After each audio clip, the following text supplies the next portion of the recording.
2012, a celebratory year for Britain as it hosted the Olympic and Paralympic Games, but also a memorable year for the country's royal family.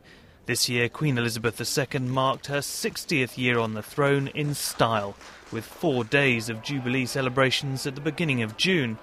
First came a spectacular pageant on the River Thames, then a star-studded concert at Buckingham Palace, and finally a carriage procession through London in front of adoring crowds. I think everyone would agree that the royal family has had a great year. I mean, the Queen's popularity has never been higher, and of course news of a royal baby doesn't just excite us here in the UK, it's something that the whole world gets interested in. The Jubilee is the highlight in my estimation, followed by the Olympics and the spirit that has given to Britain. The only dampener at times being the British weather and another health scare for the Queen's husband, 91-year-old Prince Philip. Unable to appear at the climax of Diamond Jubilee celebrations alongside his family on the Buckingham Palace balcony.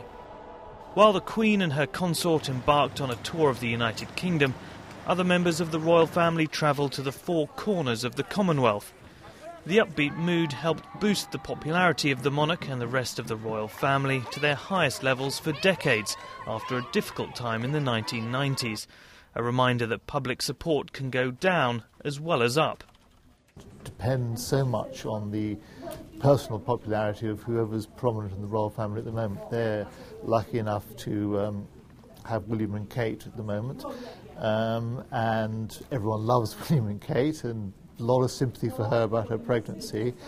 But don't forget there was a time when everyone loved Charles and Diana, and look what happened there. Kate's pregnancy, announced in November, was the news many royal watchers had been waiting for. Although tragedy struck as a nurse at the hospital where the Duchess was being treated for morning sickness committed suicide after receiving a prank phone call from an Australian radio show. When Kate's child is born, whether a boy or a girl, it will become third in line to the throne after Charles and William. 2013 then will be another eventful year for Britain's royals.